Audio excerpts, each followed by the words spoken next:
Hello students, welcome back to the Medical Education. Myself Muskan Gupta. Today I came here to solving your question of FON which is included both, that is FON 1 and FON 2 which was conducted on 2023 जो कि हमारा PYQ questions होगा, previous year questions होगा।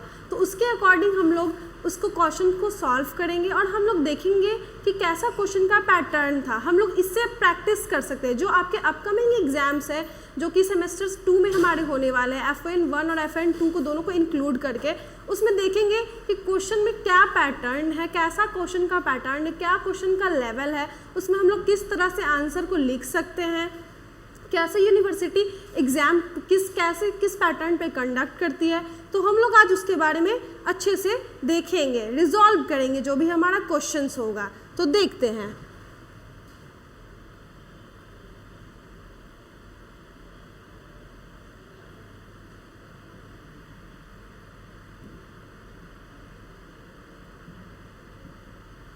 तो जैसा कि students हम देख सकते हैं कि हमारे लॉन्ग क्वेश्चंस में क्वेश्चंस पूछे गए हैं जो कि हमारे 15 मार्क्स के हैं। तो 15 मार्क्स के क्वेश्चन के लिए यहाँ पे हम लोग को 3 आंसर्स लिखना होता है। यूनिवर्सिटी वाले जो पेपर्स होते हैं या फिर जो आप लोग एग्जाम में पेपर लिखते हो, जो हमारा FON 1 और FON 2 दोनों इसमें इंक्लूडेड है, तो FON 1 और 2 दोनों के इंक्लूडेड में भी आपको पहले 15 मार्क्स के क्वेश्चन लॉन्ग आंसर्स जो है सेलेक्ट करके लिखने होंगे। तो उसमें से कि आपको सिर्फ किसी 3 ही पे, एनी 3 किसी 3 ही पे आपको लिखने, एग्जाम में आपको 4, 5 इस पैटर्न पे आपको दिया जाता है। आपको 5 लॉन्ग क्वेश्चंस आपको मिलेंगे जिसमें से कि आपको 3 सेलेक्ट करके लिखने होंगे जो कि पर क्वेश्चन हमारा 15 मार्क्स का होगा। ठीक है, आपको समझ में आ गया।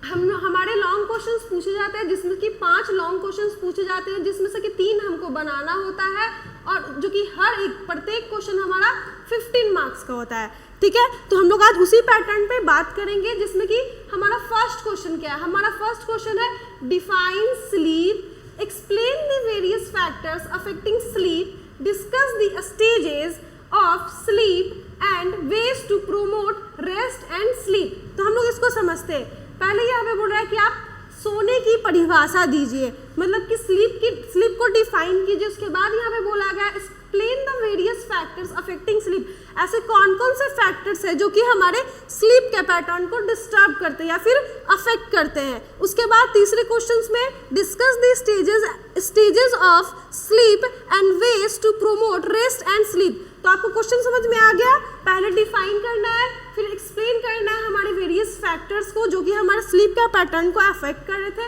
और तीसरा हमारा डिस्कस करना है stages of sleep and ways to promote rest and sleep. मतलब कि जो भी स्लीप का स्टेज है वो यहाँ पे आपको लिखना है और बताना है कि कैसे आप रेस्ट और स्लीप को प्रोमोट कर सकते हो। तो यहाँ पे सबसे पहले हम लोग को पूछा गया है डिफाइन स्लीप, तो हम लोग डायरेक्ट यहाँ पे लिखेंगे डिफिनेशन, फिर इसको हम लोग बॉक्स में बंद कर देंगे जैसा कि मैंने पैटर्न पे पहले भी बताया क्वेश्चन में। उसके बाद हम लोग इसमें लिखेंगे स्लीप इज डिफाइंड एज, फिर उसके बाद हम लोग इस यहाँ से इन्वर्टेड कॉमा स्टार्ट करेंगे। उसके बाद हम लोग लिखेंगे sleep is a resting and recurring state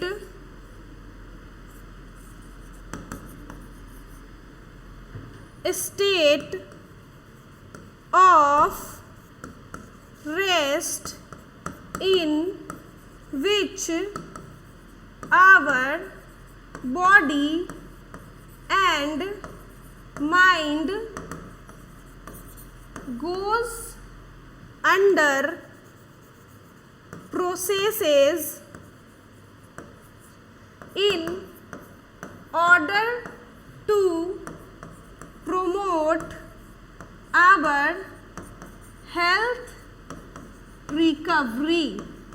यहाँ पे स्लीप को यही बताया गया है स्टूडेंट्स कि स्लीप एक ऐसा रेस्टिंग और रिकरिंग स्टेट है, एक ऐसा अवस्था है जिसमें कि हमारा जो कॉन्शियस लेवल होता है वो रिड्यूस हो जाता है। किस लिए रिड्यूस होता है? ताकि हमारा जो बॉडी और माइंड है, जो भी हमारा बॉडी और माइंड का जो ग्रोथ है वो प्रॉपर से रीस्टोर हो सके। जैसे कि सुबह से शाम तक हम लोग जो भी एक्टिविटी करते हैं, फिजिकल एक्टिविटी, जो भी हमारा मेंटल हरासमेंट होता है, उन सभी को in order to provide rest हम लोग स्लीप करते हैं। तो स्लीप का यही परिभाषा है कि एक ऐसी अवस्था जिसमें कि हमारा बॉडी अंडरगोज रेस्टिंग पोजीशन में चला जाता है और हमारा कॉन्शियस लेवल जो होता है वो रिड्यूस हो जाता है, इज कॉल्ड एज स्लीप। आप डिफाइन एक स्लीप का एज योर विश दे सकते हो और एक ऑथर बेसिस दे सकते हो, या फिर स्लीप का एग्जाम्पल भी दे सकते हो आप, ठीक है। इस तरह से हम लोग स्लीप को डिफाइन कर लेंगे। फिर हमारा नेक्स्ट क्वेश्चन में क्या है? Explain the various factors affecting sleep, मतलब कि स्लीप के जो भी हमारे फैक्टर्स थे उसको हम लोग को यहाँ पे लिखना है, ठीक है। तो उसके लिए हम लोग क्या क्या लिख सकते हैं?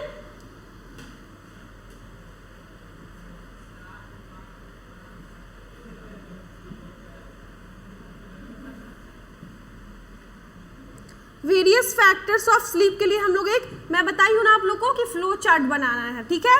तो फ्लो चार्ट बनाने के लिए हम लोग उसमें इस तरह से लिख सकते हैं। फ्लो चार्ट बनाने के लिए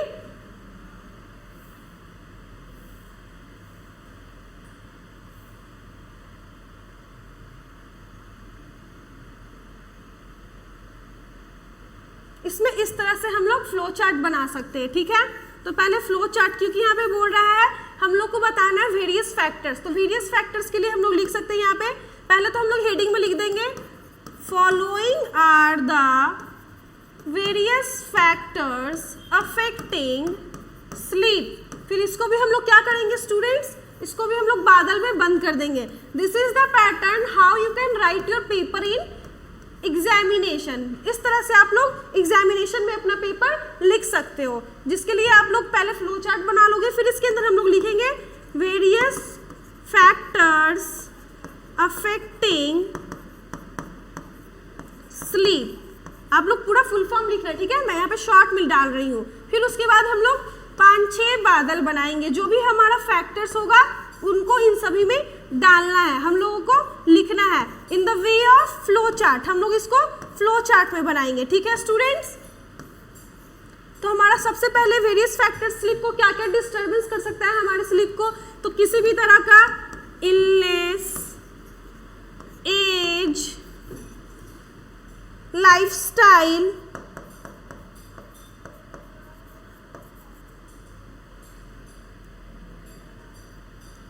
मेडिकेशन, एक्सरसाइज, फिर हम लोग और भी ऐड कर सकते हैं डाइट एंड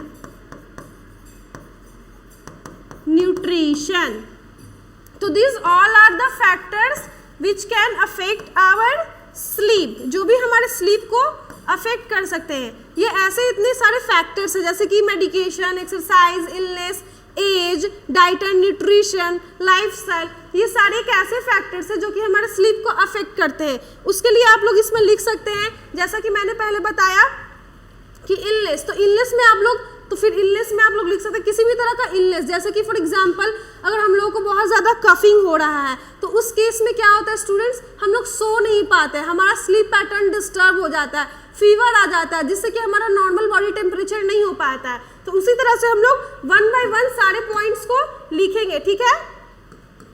1 by 1 सारे पॉइंट्स को लिखेंगे हम लोग। जैसे कि हमारा इलनेस था तो उसको हम लोग फिर इस फ्लो चार्ट के बाद हम लोग इलनेस लिखेंगे, फिर हम लोग इलनेस को एक्सप्लेन करेंगे, तो इलनेस को भी बॉक्स में बंद कर देंगे। उसके बाद उसी तरह से हम लोग एज लिखेंगे, एज को भी फिर बॉक्स में बंद कर देंगे। फिर थोड़ा थोड़ा हम लोग थॉरली उसको 2-2 पॉइंट्स में डिस्क्राइब करेंगे कि how illness affect our sleep. तो मैंने इलनेस के बारे में बताया, एज के बारे में बताया, तो एज के बारे में आप लोग लिख सकते हैं कि न्यू बॉर्न में 17 to 19 आवर्स स्लीप मैंडेटरी होता है। फिर उसके बाद उसी तरह से एडल्ट में, तो एडल्ट में 7 to 9 आवर्स कम से कम होना चाहिए, ताकि उसका जो भी हेल्थ है उसका रिस्टोरेशन हो सके।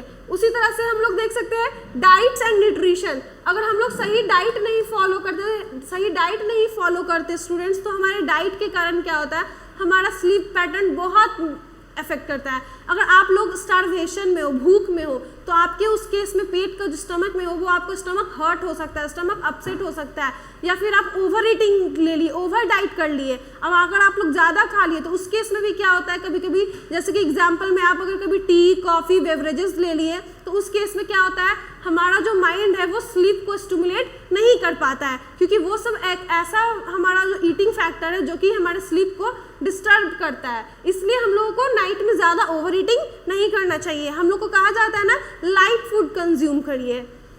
उसी तरह से लाइफस्टाइल, हमारे लाइफस्टाइल जैसे कि हमारे सोने का शेड्यूल क्या होता है, हम लोग कब टाइम पे सोते हैं, कब खाते हैं, कब हम लोग मतलब एक्सरसाइज करते हैं, ये सारी चीज़ें बहुत मायने रखती है। तो इसी तरह से आप ये सब लाइफस्टाइल में डाल सकते हो कि जो भी आपका डेली लाइफ रूटीन शेड्यूल है वो सब प्रॉपर फॉलो हो रहा है या नहीं हो रहा है। किसी तरह का मेडिकेशन, जैसे कि हम लोग कोई भी तरह का स्टिमुलेंट्स या फिर कोई ऐसा मेडिसिन लेते हैं जिनका साइड इफेक्ट स्लीप होता है, स्लीप पैटर्न डिस्टर्ब होता है, जिसके कारण हमारा स्लीप पैटर्न क्या होता है, डिस्टर्ब हो जाता है। तो बहुत बार रात में मेडिकेशन नहीं लिया जाता है जो हमारे स्लीप के पैटर्न को डिस्टर्ब करते हैं। जैसे कि किसी मेडिसिन का क्या होता है, वोमिटिंग होता है साइड इफेक्ट्स, तो हमारे अगर वो मेडिसिन ले लेंगे तो हमारी बॉडी में जाकर वो रिएक्ट करेगा, जिससे कि हमारा स्लीप पैटर्न उस केस में डिस्टर्ब हो सकता है। तो उसी तरह से हम लोग फिर इन सभी को फर्दरली थोड़ा थोड़ा थॉरली एक्सप्लेन करेंगे। जो भी मैंने बताया है आप लोग को, सारे पॉइंट्स मैंने एक्सप्लेन किया, वो सारे पॉइंट्स को आपको इन पॉइंट्स में डाल करके दो पॉइंट्स में बस एक्सप्लेन करना है, ज़्यादा नहीं स्टूडेंट्स, थॉरली हम लोग दो पॉइंट्स एक्सप्लेन करेंगे। Now further move towards the other, discuss the stages of sleep and ways to promote rest and sleep. मतलब कि हम लोगों को स्लीप का जो भी स्टेज है उसके बारे में यहाँ पे लिखना है, ठीक है। तो हम लोग स्टेजेस लिख सकते हैं, तो यहाँ पे लिखेंगे पहले हम लोग जैसे लिखते थे, following are the stages of sleep, ठीक है। इस तरह से हम लोग लिख लेंगे, फिर उसको बॉक्स या फिर बादल में स्टूडेंट्स बंद कर देंगे। फिर इस तरह से हम लोग यहाँ पे लिख सकते हैं,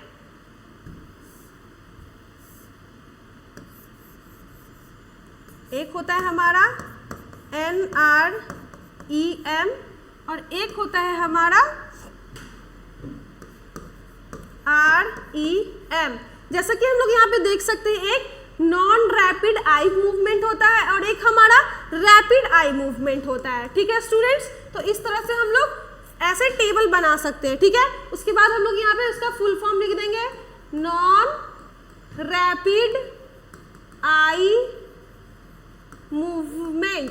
उसी तरह से यहाँ पे लिख देंगे रैपिड आई मूवमेंट, ठीक है। हमारा रैपिड आई मूवमेंट जो होता है क्या होता है स्टूडेंट्स, 90 मिनट के विद इन रहता है, occurs with in 90 minute.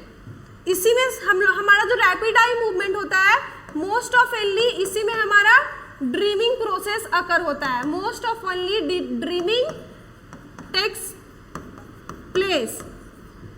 Important for, ये क्या होता है हमारा मेमोरी के लिए, जो भी होता है हमारा मेमोरी, मतलब कि हमारा जो मेमोरी पावर होती है, मेमोरी सेल्स होती है, ये हमारे रैपिड आई मूवमेंट में ही होती है, ठीक है, जो कि इंपॉर्टेंट होता है हमारे मेमोरी के लिए, उसके बाद लर्निंग में या फिर इमोशनल हेल्थ के लिए भी इंपॉर्टेंट होता है, ठीक है। इसमें क्या होता है students, sleep cycle repeats after every 90 to 110 minutes through out the night, ठीक है। इसमें क्या होता है, जो भी स्लीप पैटर्न होता है स्टूडेंट्स हमारा 90 से 110 मिनट के अंदर रिपीट होते रहता है हमारा स्लीप साइकिल। हमारे जो किस में देखा जाता है, रैपिड आई मूवमेंट में, occurs with in 90 minute, mostly इसमें ड्रीमिंग टेक्स प्लेस होता है। हमारा जो सपना वाला जो साइकिल होता है, फेज होता है, वो रैपिड आई मूवमेंट में ही आता है। इसमें स्लीप साइकिल जो होता है 90 से 110 मिनट में रिपीट होते रहता है। फिर हम लोग नॉन रैपिड आई मूवमेंट में देखेंगे स्टूडेंट्स, ठीक है। तो नॉन रैपिड आई मूवमेंट में हम लोग 3 फेज देख सकते हैं, non rapid eye movement 1, non rapid eye movement 2 non rapid eye movement 3, ठीक है, जिसमें कि एक होता है लाइट स्लीप, दूसरा होता है मॉडरेट स्लीप, तीसरा होता है डीप स्लीप, ठीक है। तो इसमें हम इसमें तीनों में देख सकते हैं जो कि क्या होता है, ये हमारा लास्ट करता है, लास्ट फॉर फ्यू मिनट्स। जो हमारा light non rapid eye movement में जो हमारा लाइट स्लीप होता है वो लास्ट करता है कुछ ही मिनट्स के लिए, ठीक है स्टूडेंट्स। उसके बाद हमारा आता है moderate non rapid eye movement, ठीक है। तो मॉडरेट वाले में ज़्यादा नहीं स्टूडेंट्स, इसमें क्या होता है, हमारा जो स्लीपिंग पैटर्न में क्या होता है, रिस्पायरेशन, हार्ट रेट जो भी होता है ये हमारा पल्स रेट स्लो हो जाता है, ठीक है। हार्ट रेट होता है जो स्लो हो जाता है, रेस्पायरेशन जो होता है हमारा स्लो हो जाता है। इसमें हम लोग अनकॉन्शियस फेज में चले जाते हैं, ठीक है। हमारा कॉन्शियस लेवल, फुल्ली अनकॉन्शियस तो नहीं स्टूडेंट्स, बट हमारा कॉन्शियस लेवल जो होता है इसी लेवल में रिड्यूस हो जाता है।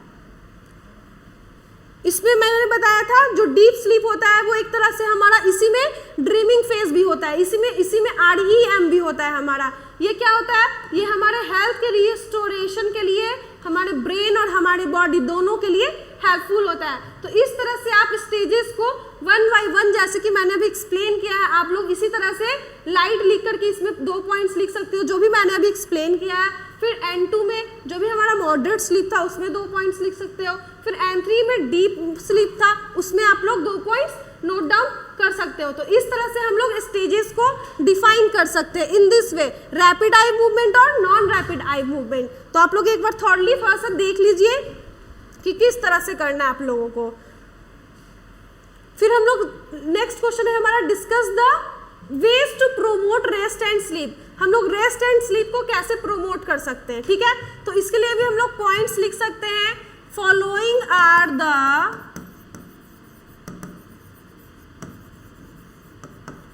ways to promote rest and sleep। इसमें इस तरह से पॉइंट्स आप लिख सकते हैं स्टूडेंट्स। और इसमें क्या लिखते हैं, इसमें कैसे हम लोग लिख सकते हैं, बता सकते हैं कि रेस्ट एंड स्लीप को कैसे प्रोमोट कर सकते हैं। तो इसमें आप बता सकते हैं ना कि एक रूटीन बना सकते हैं, रूटीन शेड्यूल बनाएंगे जिसमें कि हम लोग उस रूटीन को फॉलो करेंगे कि हाँ हम लोग को इस समय पे खाना है, इस समय पे सोना है, इस समय पे पढ़ाई करना है। उसके बाद हम लोग क्या करेंगे स्टूडेंट, जो हमारा ओवर ईटिंग होता है उसको हम लोग अवॉइड करेंगे, अवॉइड ओवर ईटिंग, जो भी हमारा ओवर ईटिंग होता है उसको अवॉइड करेंगे, ठीक है। उसके बाद avoid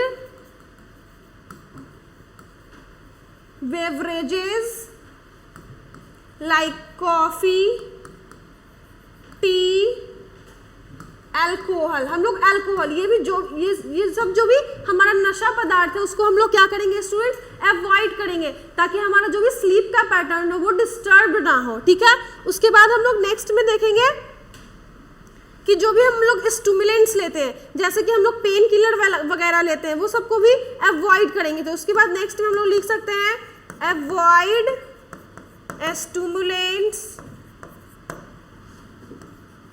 sleep in a wrinkled free bed. तो फर्दरली आप इसी तरह से स्टूडेंट्स अपने आंसर को और भी एलोबरेट करके लिख सकते हो। मैंने कुछ पॉइंट्स बताया 6-7, जिससे कि आप लोग आगे इन पॉइंट्स को डालोगे आपको पूरा फुल्ली मार्क्स मिलेगा ही मिलेगा, ठीक है। Now move towards the next question.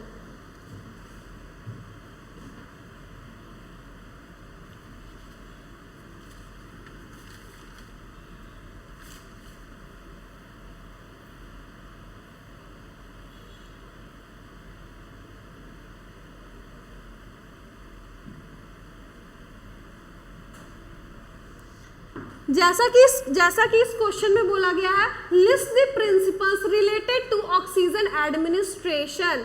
इसमें क्वेश्चन को क्या स्टूडेंट्स किया है, 15 मार्क्स के क्वेश्चन में स्प्लिटिंग वे के द्वारा बताया गया है, ठीक है। List the principles of related to oxygen administration. Oxygen administration के क्या क्या प्रिंसिपल्स है आपको इसमें नोट डाउन करने हैं। तो सबसे पहले हम लोग ऑक्सीजन एडमिनिस्ट्रेशन क्या होता है आप चाहो तो यहाँ पे लिख सकते हो। तो oxygen administration is the administering of oxygen in the oxygen deficiency patient to promote their oxygen saturation level to the normal is known as oxygen administration। आप thoroughly oxygen administration को define करेंगे। Then after you have to write the principle about oxygen administration, okay? तो फिर हम लोग इसमें लिखेंगे कि ऑक्सीजन एडमिनिस्ट्रेशन के क्या क्या प्रिंसिपल्स हैं। तो लिखेंगे following are the principles of oxygen administration. फिर उसको भी हम लोग एक बॉक्स में या बादल में हम लोग बंद कर देंगे अकॉर्डिंग टू योर कन्वीनियंट, लेकिन सुंदर से हम लोग लिखेंगे, सुंदर से हम लोग बनाएंगे स्टूडेंट्स, ठीक है। और उसको हम लोग इस तरह से बादल में बंद कर देंगे। फिर इसका आंसर जो भी होता है हम लोग उसमें लिखेंगे administration of oxygen to the patients when indicated. तो किस तरह के पेशेंट में हम लोग करेंगे, जो भी हाइपोक्सिया के पेशेंट होंगे, डिस्निया के पेशेंट होंगे, हमारे अस्थमा के पेशेंट्स होंगे, इन सभी में हम लोग ऑक्सीजन एडमिनिस्ट्रेट कर सकते हैं, क्योंकि उन लोगों में क्या होती है ऑक्सीजन की डिफिशियंसी होती है। जो हमारा ऑक्सीजन लेवल होता है वो बॉडी में कम होता है, डिफिशिएट होता है। इसके कारण हम लोग उन पेशेंट्स में देंगे जो कि इनके इंडिकेटेड हो गए, मतलब कि किन में ऑक्सीजन हम लोग प्रोवाइड कर सकते हैं, दे सकते हैं, किसमें केयर चाहिए ऑक्सीजन थेरेपी का, ठीक है। उसके बाद हम लोग लिख सकते हैं use the correct oxygen delivery device. उसके बाद हम लोग यहाँ पे लिख सकते हैं मेंटेन ऑक्सीजन लेवल मॉनिटर्ड। जो भी हम लोग ऑक्सीजन लेवल प्रोवाइड करेंगे स्टूडेंट्स, तो देखेंगे कि जो हमारा ऑक्सीजन लेवल है उसको हम लोग टाइम टू टाइम आकर के गैप पे, इंटरवल पे देखते रहेंगे कि जो ऑक्सीजन लेवल है वो नॉर्मल तक आया है या नहीं आया है, या फिर नॉर्मल से वो क्या है जो रिड्यूस हो गया है, या फिर बहुत ज़्यादा हाई हो गया है। फिर उसमें हम लोग और क्या कर सकते हैं नेक्स्ट पॉइंट में ह्यूमिडिफिकेशन। हम लोग ऑक्सीजन के साथ ह्यूमिडिफाई भी करेंगे ऑक्सीजन को, ठीक है, इसलिए ताकि पेशेंट को किसी भी तरह का इरिटेशन से या फिर किसी भी तरह का जो भी हमारा इनर लाइनिंग का मतलब इंजरी है उससे अवॉइड कर सके। उसके प्रिवेंट के लिए, इंजरी के प्रिवेंट के लिए हम लोग ह्यूमिडिफाई करते हैं, जिसको हम लोग क्या करते हैं ह्यूमिडिफिकेशन करते हैं, ठीक है। तो इस तरह से फर्दरली आप लोग प्रिंसिपल लिख लेंगे। Then after indications of oxygen administration पूछा है स्टूडेंट्स हमसे, ठीक है, किस किस में ऑक्सीजन एडमिनिस्ट्रेशन का हम लोग यूज कर सकते हैं, ठीक है। तो उसके लिए हम लोग देखेंगे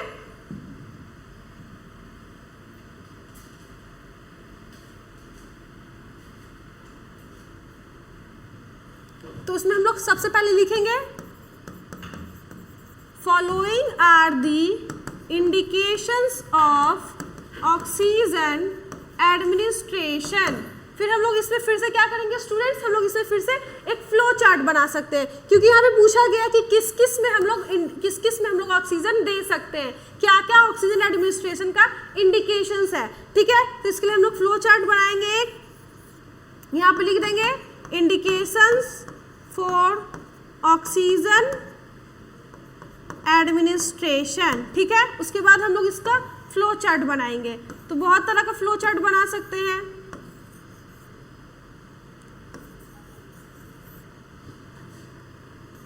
At least you have to write 5 to 6 or 7 points in your this answer, okay? तो हम लोग इस आंसर में देखेंगे, तो हम लोग हाइपोक्सिया में दे सकते हैं, मैंने बताया था। किसी भी तरह का रेस्पिरेटरी डिस्ट्रेस हो गया उसमें दे सकते हैं हम लोग। डिस्निया में दे सकते हैं, डिफिकल्टी इन ब्रीदिंग, साइनोसिस में दे सकते हैं, अस्थमा में दे सकते हैं,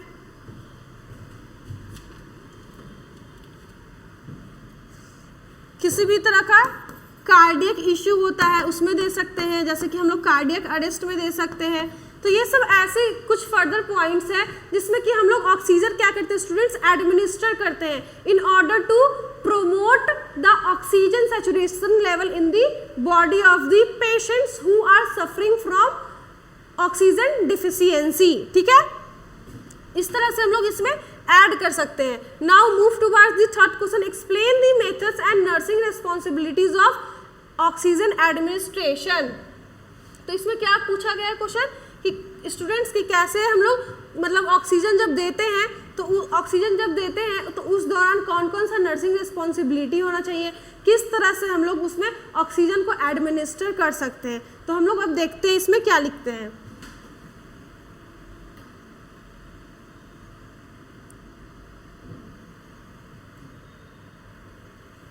इसमें हम लोग मेथड्स में डाल सकते हैं स्टूडेंट्स, मेथड्स किस किस वेज में आप लोग दे सकते हैं। तो हम लोग इसमें नेजल कैनुला के थ्रू दे सकते हैं, वेंचुरी मास्क के थ्रू दे सकते हैं, फेस मास्क के थ्रू दे सकते हैं।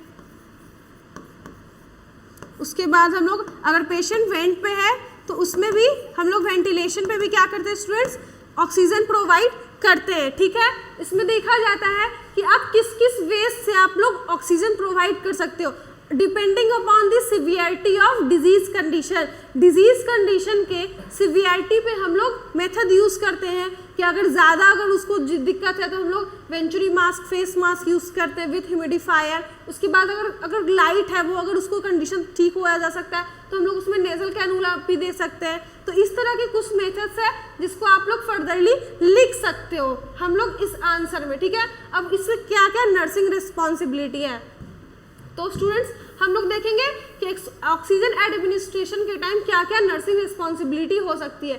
तो हम लोग नर्सिंग रिस्पॉन्सिबिलिटी लिखेंगे, following are the nursing responsibilities of oxygen administration.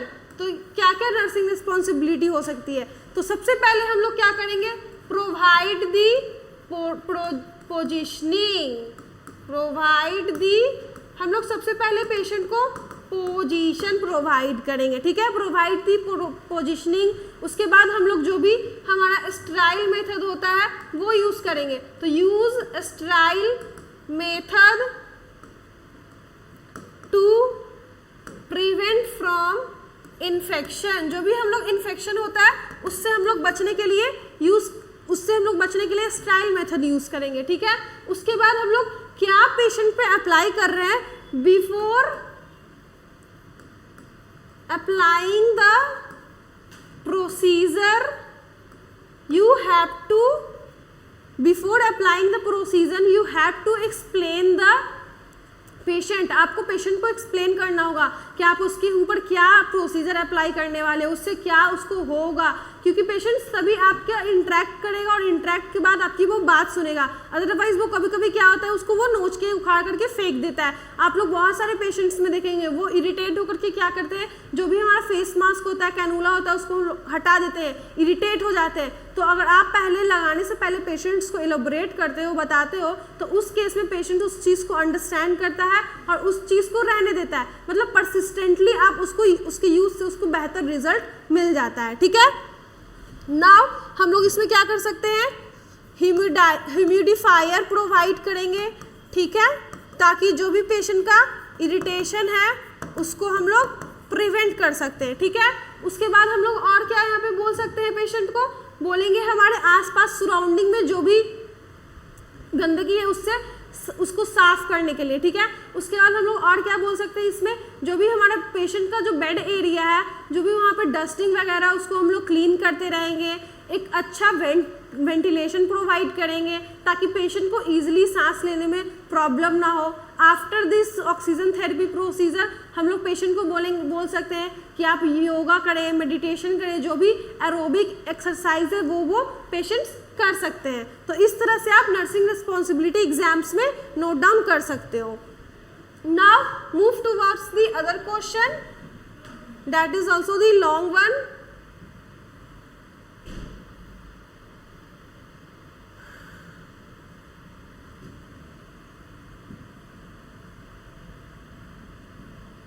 Define health assessment.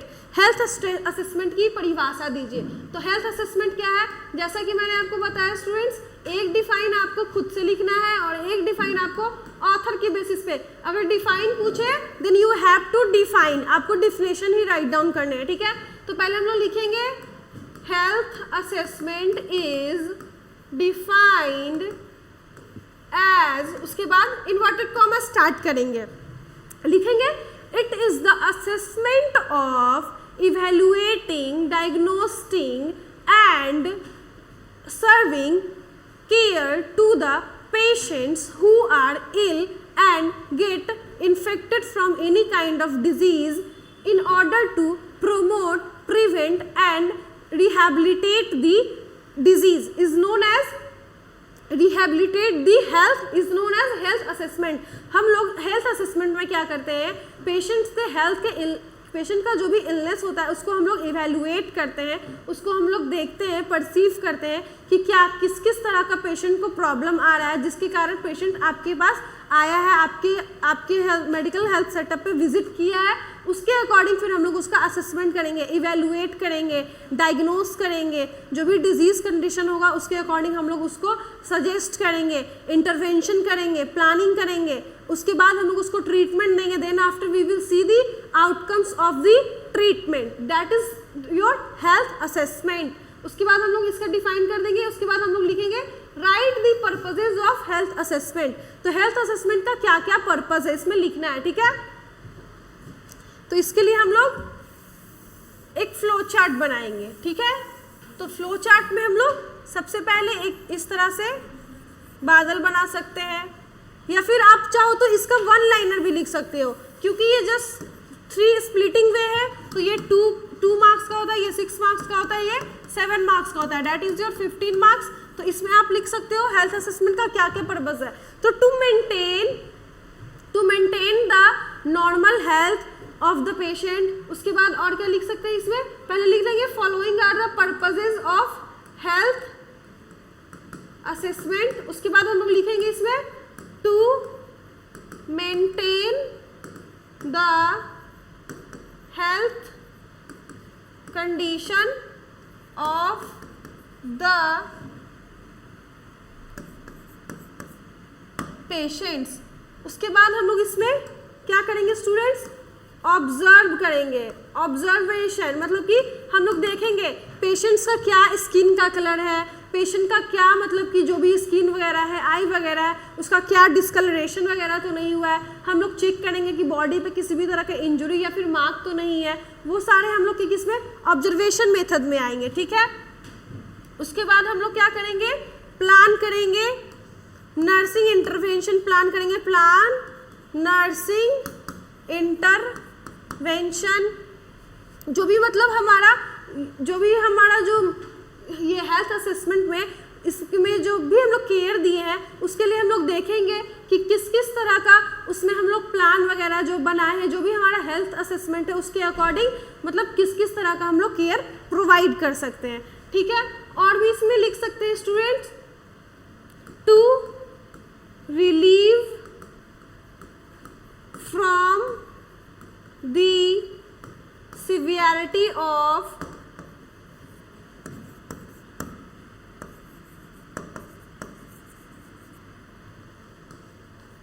फिर उसके बाद नेक्स्ट में लिखेंगे students, to provide the baseline data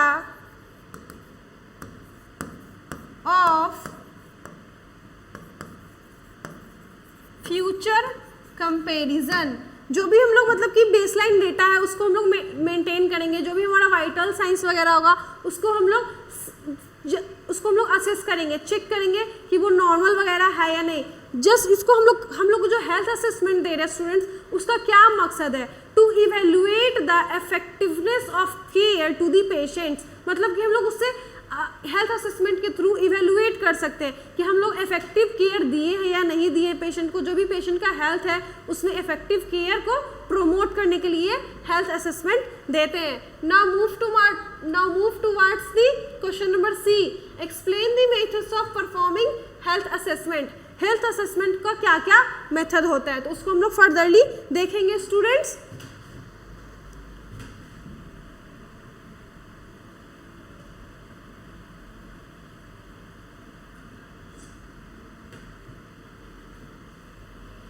तो इसका एक प्रोसेस है जिसमें कि हम लोग लिख सकते हैं methods of performing health assessment, जिसमें कि पहला क्या होता है ऑब्जर्वेशन, दूसरा हो गया हमारा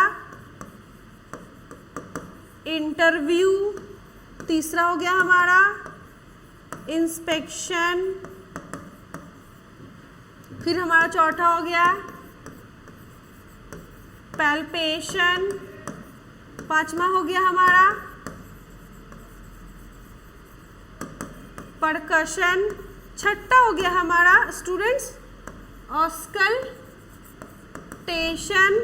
फिर इसमें हम लोग देख सकते हैं जो भी डायग्नोस्टिक केयर होगा वो हम लोग इसमें प्रोवाइड कर सकते हैं। तो इसको हम लोग क्या करेंगे स्टूडेंट्स, जो भी हमारा हेल्थ असेसमेंट का पॉइंट्स होगा उसको हम लोग फर्दरली एक्सप्लेन करेंगे। तो ऑब्जर्वेशन मेथड, तो ऑब्जर्वेशन मेथड्स में को हम लोग फिर नेक्स्ट पॉइंट लिखेंगे ऑब्जर्वेशन मेथड, फिर हम लोग उसको थॉर्डली एक्सप्लेन करेंगे, दो पॉइंट्स से बताएंगे कि ऑब्जर्वेशन मेथड क्या है।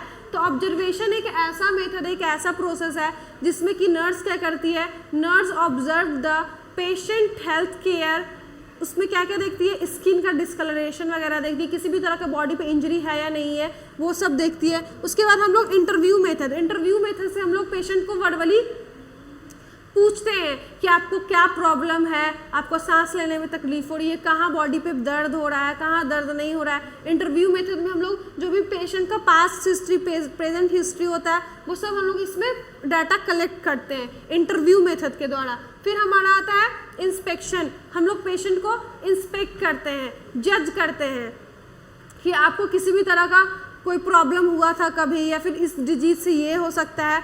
इस तरह से हम लोग इंस्पेक्शन मेथड को भी इसी तरह से हम लोग थर्ड में फिर इंस्पेक्शन लिखेंगे, देन उसको ऐसे कॉलम देंगे, फिर इंस्पेक्शन में भी हम लोग लिखेंगे कुछ कि इंस्पेक्शन में और क्या क्या। तो इसमें लिखेंगे to identify the severity of disease in number of patients, मतलब कि कितने पेशेंट्स जो है वो इस डिजीज से सफ़र कर रहे हैं वो हम लोग इसमें सर्च करेंगे। फिर पैल्पेशन मेथड एक ऐसा मेथड है जिसमें कि स्टूडेंट्स हम लोग जिसमें कि हम लोग क्या करते हैं टच से और हैंड्स के द्वारा हम अपने टच और फील करके देखते हैं कि पेशेंट को किसी भी तरह का स्टमक में टेंडरनेस तो नहीं है, किसी भी तरह का पेन तो नहीं है, वो हम लोग इसके द्वारा फील करते हैं। फिर परकशन मेथड में स्टूडेंट्स हम लोग 3 फिंगर यूज़ करते हैं जिसमें कि हम लोग टैपिंग यूज़ करते हैं। टैपिंग प्रोसेस में हम लोग स्टूडेंट्स देखते हैं कि मतलब कि उसको हम लोग थोड़ा दबा के देखते हैं, जैसे कि पल्स रेट हम लोग चेक करते हैं तो वो हम लोग परकशन मेथड से यूज़ करते हैं। तो ये सब आप ये लिख सकते हैं। फिर ऑस्कल्टेशन मेथड एक ऐसा प्रोसेस, एक ऐसा मेथड है स्टूडेंट्स जिसमें कि हम लोग पेशेंट्स का कोई भी तरह का बॉडी मूवमेंट, बॉडी साउंड्स जो होता है जैसे कि हार्ट बीट होता है, बबल साउंड्स होता है, वो लोग हम लोग स्टेथोस्कोप की मदद से सुनते हैं और जज करते हैं, लंग साउंड सुनते हैं और जज करते हैं कि पेशेंट्स को किस तरह का प्रॉब्लम आ रही है बॉडी में, ठीक है। तो ये these are all the methods in which you can assess the health of the patient, that is your health assessment. So students now move towards the other question.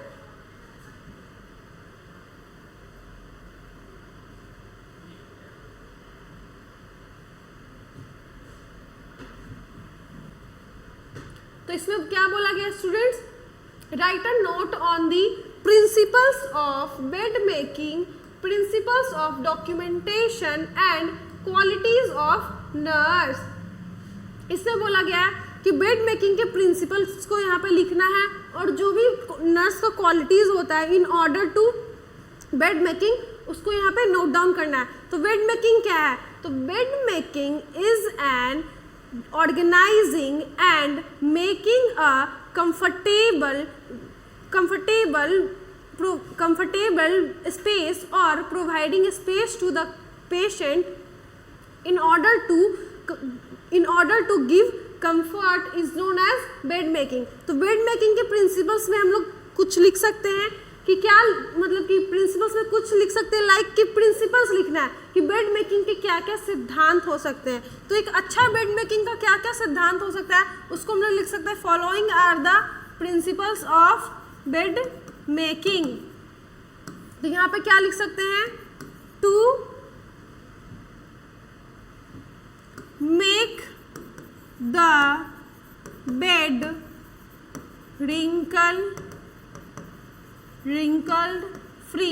जो भी हमारा बेड पे जो बेडशीट होगा स्टूडेंट्स, उसको हम लोग wrinkle free बनाएंगे। जो भी वहाँ का आसपास का इन्वायरमेंट होगा उसको हम लोग क्लीन और ड्राई रखेंगे, ताकि हम लोग उसको बेड सोर से प्रिवेंट कर सके। अगर हमारा बेड जो है वो वेट रहेगा, गीला रहेगा, रिंकल मतलब रहेगा, जैसे तैसे रहेगा, अनऑर्गेनाइज रहेगा, तो पेशेंट्स को कंफर्ट नहीं मिल पाएगा। अगर बेड के आसपास बहुत सारे विजिटर्स लेंगे तो हम लोग इन सभी चीज़ों को देख सकते हैं, प्रिंसिपल्स में लिख सकते हैं, to limit the visitors, to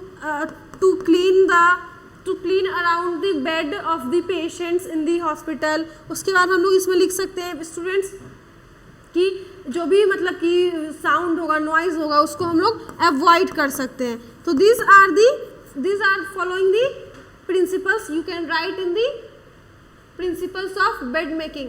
फिर उसके बाद हम लोग क्वालिटीज ऑफ नर्स लिखेंगे कि बेड मेकिंग में और क्या क्या नर्स की क्वालिटीज को लिख सकते हैं, ठीक है। तो इसमें हम लोग लिख सकते हैं क्वालिटीज ऑफ नर्स में कि जो भी हमारा नर्स का क्या क्या क्वालिटी, तो इसके लिए हम लोग इसमें एक फ्लो चार्ट बनाएंगे, ठीक है। तो हम लोग फ्लो चार्ट इस तरह से बना सकते हैं इसमें, क्योंकि ये बड़ा सा क्वेश्चन, क्योंकि ये 15 मार्क्स का क्वेश्चन है, तो हम लोग एक सुंदर सा फ्लो चार्ट बनाएंगे, ठीक है स्टूडेंट्स। तो इस तरह से आप एक फ्लो चार्ट बना सकते हो, लाइक इन द ट्री वे। क्योंकि ये एक लिटरेचर का सब्जेक्ट है स्टूडेंट्स, तो आप लोग अच्छे से इसमें लिख सकते हो, ठीक है। आप लोग अपने पेपर के अकॉर्डिंग ये बड़ा बनाना और साइज देना।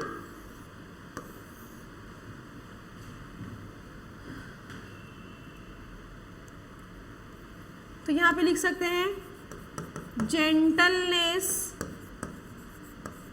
पेशेंस,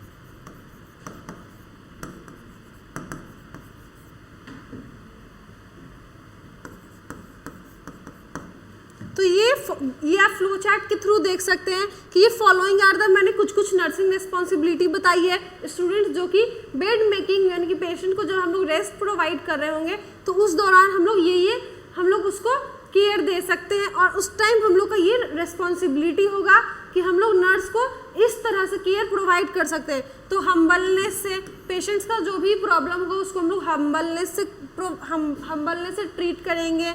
फिर उसके बाद जेंटलनेस, मतलब कि हर चीज़ को लाइटली यूज़ करें, क्योंकि पेशेंट ऑलरेडी जो है वो एक डिजीज़ कंडीशन से सफ़र कर रहा है, तो हम लोग उसको जेंटली बेड से उठाएंगे, बेड से लिटाएंगे, उसके हैंड वगैरह का जो भी हमारा कैनुलाइजेशन हुआ होगा वहाँ पे जेंटली हम लोग टच करेंगे, ठीक है। फिर पेशेंस, मतलब कि अगर पेशेंट कुछ बोलता है तो हम लोगों को उसे पेशेंसली सुनना होगा, उसको आंसर करना होगा। तो फिर फर्दरली अच्छे से बात करेंगे। फिर ऑब्जर्वेशन स्किल्स, मतलब हम लोग देखेंगे कि अगर पेशेंट के आसपास कुछ भी तरह का अगर प्रॉब्लम हो रहा है तो क्या प्रॉब्लम हो रहा है, बेड मेकिंग से रिलेटेड हो रहा है, अगर उसके बेड में अगर कुछ प्रॉब्लम हो रहा है तो हम लोग उसको बेड के पोजीशन को भी टाइम टू टाइम चेंज करते रहेंगे। तो following are the nursing responsibilities in bed making, ठीक है, जो कि क्वालिटीज़ होनी चाहिए हमारी नर्सेज में। So now move towards the next question। हम लोग नेक्स्ट क्वेश्चन देखेंगे student, that is also containing 15 marks।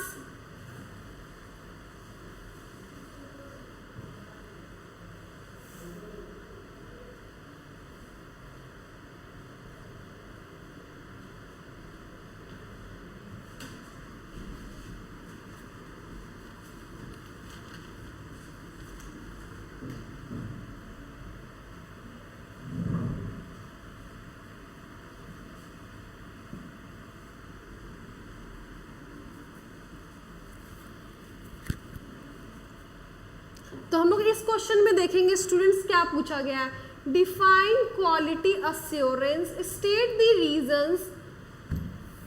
state the reasons for quality assurance in health care, describe the structure, process and outcome standards by giving examples from nursing। यहाँ पे पूछा गया quality assurance क्या है। तो quality assurance एक ऐसा process, एक ऐसा सिस्टमेटिक वे है स्टूडेंट्स, जिसमें कि नर्सेस क्या करती है, इवेलुएट करती है, इम्प्रूव करती है हेल्थ के कंडीशन को, ताकि एक इफ़ेक्टिव और क्वालिटी केयर उसको हम लोग प्रोमोट, हेल्थ को प्रोमोट के लिए, हेल्थ के प्रिवेंशन और प्रोमोशन के लिए कर सके। उसी को हम लोग क्या कहेंगे स्टूडेंट्स, क्वालिटी अश्योरेंस। फिर उसके बाद यहाँ पे क्या बोला गया है, इसमें आपको दो डिफिनेशंस लिखने होंगे एनी हाउ, एक आपके खुद के बेसिस पे और एक ऑथर के बेसिस पे। अगर ऑथर के बेसिस पे आता है स्टूडेंट्स तो आप उस तरह से लिख सकते हो, वरना उसी आंसर को थोड़ा सा आप उल्टा पुल्टा करके, ग्रामेटिकल मिस्टेक्स इसमें नहीं देखा जाता है, आप उस तरह से इसमें नोट डाउन कर सकते हो।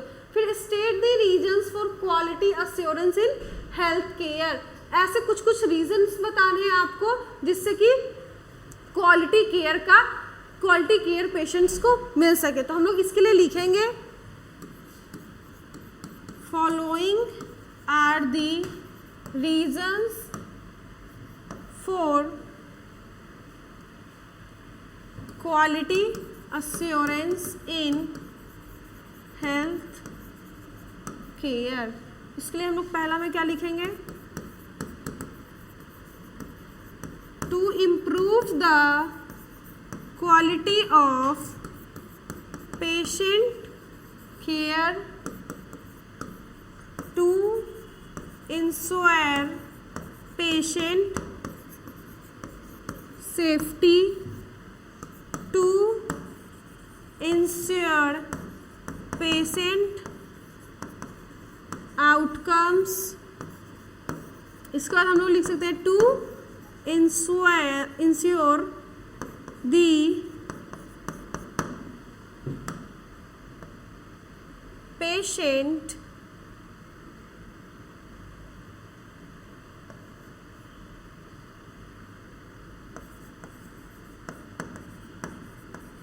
सेटिस्फैक्शन।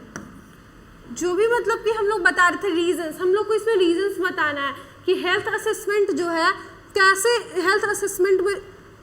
हेल्थ केयर में जो है वो कैसे हम लोग कैसे क्वालिटी अश्योरेंस बता सकते हैं। तो कैसे हम लोग का quality, state the reasons for quality assurance in health care, ठीक है।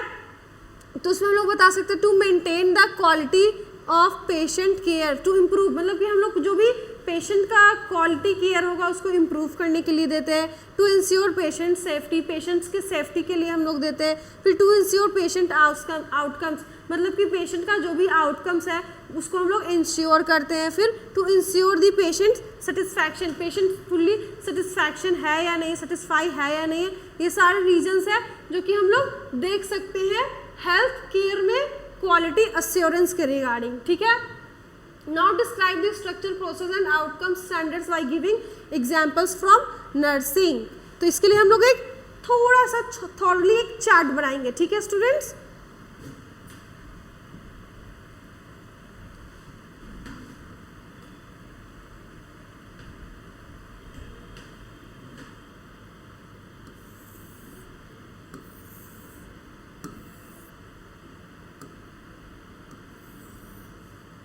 जिसमें कि हम लोग इसमें लिखेंगे स्टैंडर्ड, क्यों क्वेश्चन में क्या क्या पूछा गया है, स्टैंडर्ड्स, लर्निंग एग्जाम्पल्स, ठीक है। तो इसमें सबसे पहले हम लोग 3 लिखेंगे, ठीक है, क्योंकि इसमें 3 पूछा गया है, स्ट्रक्चर, प्रोसेस और आउटकम्स, ठीक है। तो हम लोग इसमें लिखेंगे स्टूडेंट्स स्ट्रक्चर, प्रोसेस, आउटकम्स, ठीक है। तो इस तरह से हम लोग पहले चार्ट बना लेंगे स्टूडेंट्स, उसमें लिखेंगे स्टैंडर्ड, लर्निंग और नर्सिंग एग्जाम्पल्स। आप लोग को फुल्ली लिखना एग्जाम में, ठीक है। उसके बाद स्ट्रक्चर में देखेंगे, फिर हमारा हो जाएगा प्रोसेस, उसके बाद ये आउटकम्स। तो हम लोग सबसे पहले लर्निंग में क्या डालेंगे, जो भी हमारा रिसोर्सेज, फैसिलिटीज जो होगा अवेलेबल उसके लिए केयर के लिए हम लोग देखेंगे। फिर उसके बाद हम लोग एक्टिविटीज परफॉर्म ड्यूरिंग केयर, फिर उसके बाद results of care on patient. उसके बाद हम लोग इसमें क्या देखते हैं, एग्जाम्पल्स में इसको हम लोग इसलिए स्ट्रक्चर को देखते हैं ताकि एडिक्वेट स्टाफिंग, इक्विपमेंट जो भी सप्लाई हो रहा है उसके लिए हम लोग देखते हैं। फिर इसमें हम लोग देख सकते हैं प्रोसेस में मेडिकेशन के लिए एग्जाम्पल में नर्सिंग आउटकम्स में लिख सकते हैं। एग्जाम्पल में medication, hand wash, patient assessment, ठीक है। उसी तरह से इसमें लिख सकते हैं आउटकम्स में wound healing, reduce pain, patient satisfaction. तो इस तरह से स्टूडेंट्स आप टेबल बना करके भी इस क्वेश्चन को लिख सकते हो, इवेल्युएट कर सकते हो। ये थोड़ा इम्पैक्टफुल लगेगा इन्विजिलेटर को, जिससे कि आपको वो बस एक बार थॉटली जो आप सब्जेक्टिव वे में लिखोगे वो थोड़ा टाइम टेकिंग भी लगेगा, बट आप इस तरह से टेबल बनाते हो वो डायरेक्ट आंसर देखता है और वो आपको मार्क्स देता है, ठीक है। So now move towards the B. हम लोग उसमें देखेंगे शॉर्ट क्वेश्चंस के बारे में।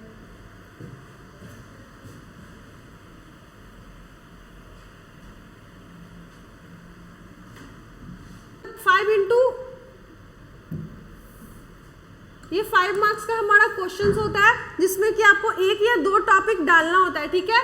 तो principles in nursing, ethical principles in nursing, उसमें आप लोग लिख सकते हो, बस एक फ्लो चार्ट बनाओगे, इथिकल प्रिंसिपल्स इन नर्सिंग, ठीक है। उसके बाद हम लोग इस तरह से ऐसे फ्लो चार्ट बना लेंगे।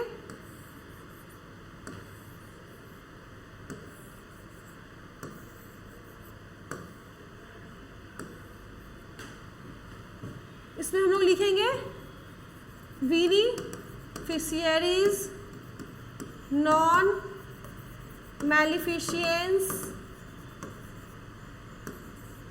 कॉन्फिडेंशियल, जस्टिस, फिडेलिटी,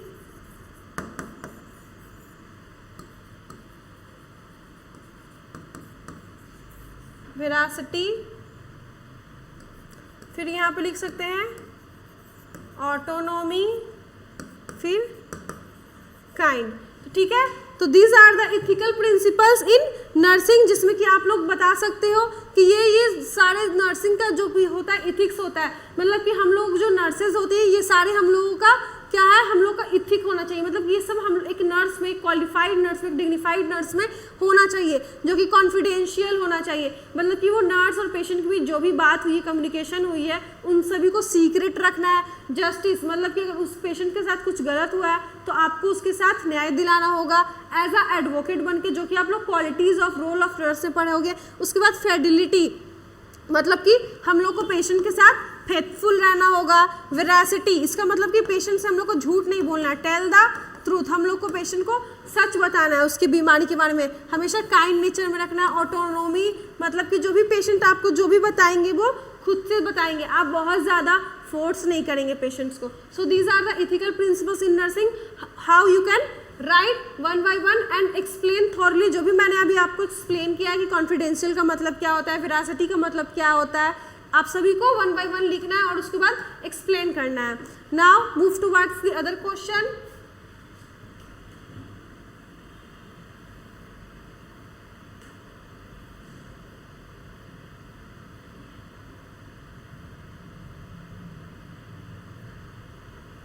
इसमें हम लोग स्टूडेंट्स पढ़ेंगे हॉट,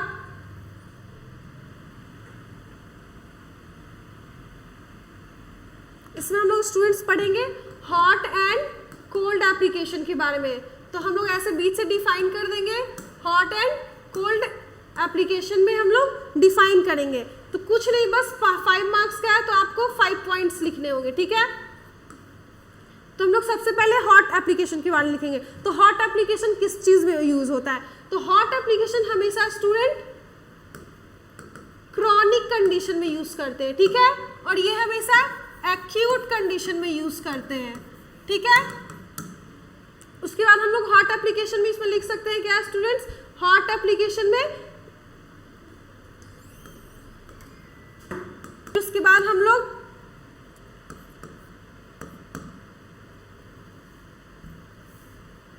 फीवर में क्या करते हैं स्टूडेंट, कोल्ड स्पंजिंग, मतलब कि जो भी हमारा वेट क्लॉथ होता है उसको ठंडे पानी में हम लोग डिप करके उसको अच्छे से रिंस करके फिर हम लोग बॉडी पे रखते हैं ताकि जो भी हमारा टेम्परेचर है वो थोड़ा लो हो सके, ठीक है, इसलिए ये कोल्ड एप्लीकेशन में आएगा। उसी तरह से हॉट एप्लीकेशन में हम लोग यूज करेंगे एक्यूट लेवल पे, जैसे कि किसी भी तरह का वुंड है जिसमें कि बैक्टीरियल इन्फेक्शन वगैरह हो गया है, एक छोटा सा वुंड हो जाता है जैसे कि दाना वगैरह हो जाता है, पिंपल वगैरह हो जाता है, उसमें भी आप यूज़ कर सकते हो, या फिर पीरियड क्रैम्प्स जो होता है स्टूडेंट्स उसमें भी हम लोग हॉट बैग वगैरह यूज़ करते हैं, ठीक है, जो भी, या फिर आफ्टर सर्जरी जैसे कि मान लो फॉर एग्जांपल अपेंडिक्स की सर्जरी होती है, आफ्टर सर्जरी मतलब जब हमारा जो वुंड होता है वो हील हो जाता है तो वहाँ पे भी डॉक्टर सजेस्ट करते हैं कि आप हॉट एप्लीकेशन यूज़ करिए, ठीक है।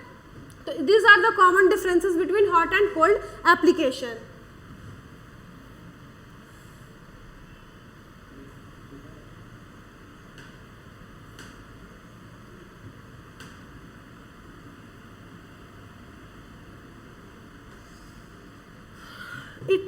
तो इससे क्या पूछ रहा है students, methods of physical examination. तो फिजिकल एग्जामिनेशन एक ऐसा मेथड है, एक ऐसा असेसमेंट है जिसमें कि हम लोग पेशेंट्स के हेल्थ कंडीशन को असेस करते हैं, जिसमें किसी भी तरह के इंजरी है या फिर किसी भी तरह का इलनेस है उसको हम लोग असेस करते हैं, जिसको हम लोग किस मेथड से देख सकते हैं स्टूडेंट, तो that is your inspection,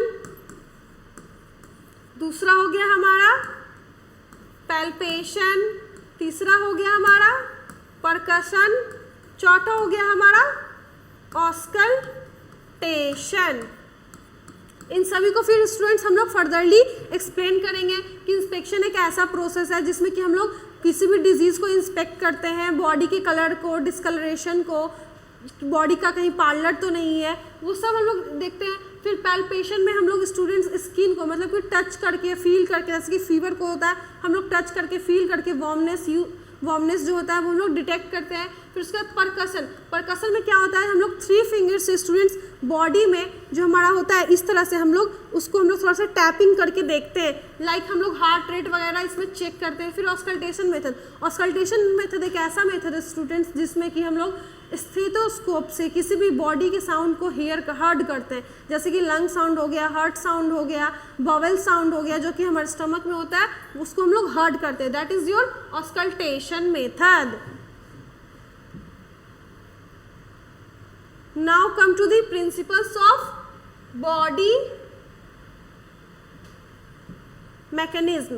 principles of body mechanism का क्या क्या प्रिंसिपल्स हो सकता है, तो बॉडी मैकेनिज्म क्या है, बॉडी मैकेनिज्म एक ऐसा मैकेनिज्म है जिसके द्वारा हम लोग अपने बॉडी के अलाइनमेंट को, मतलब जो हमारा बॉडी का पोस्चर होता है, जो हमारा गेट होता है, उसको हम लोग मेंटेन करते हैं, बैलेंस करते हैं फॉर द इफेक्टिवनेस, मतलब कि हम लोग जो इफेक्टिवनेस केयर होता है उसको हम लोग अपने फील्ड में प्रोवाइड कर सके।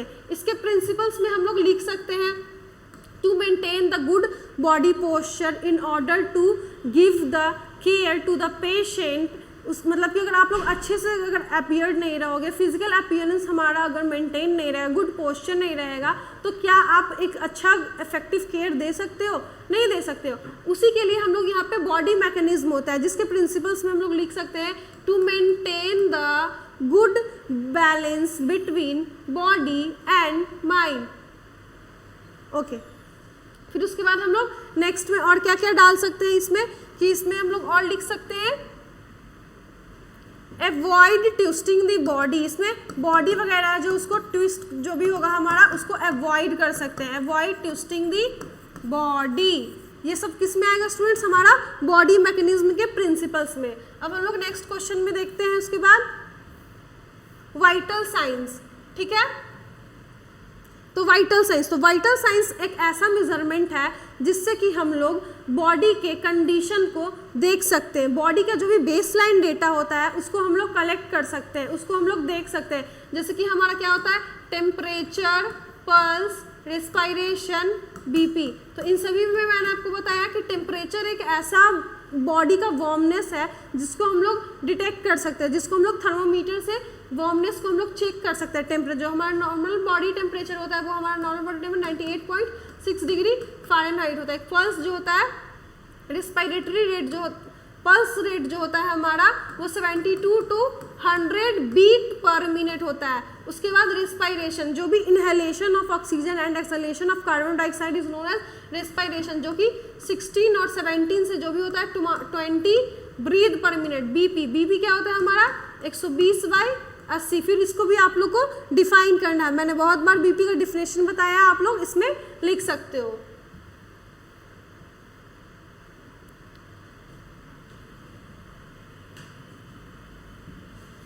फिर आता है स्टेजेस ऑफ इन्फेक्शन। तो स्टेजेस ऑफ इन्फेक्शंस को स्टूडेंट्स हम लोग इस तरह से लिख सकते हैं, इंक्यूबेशन,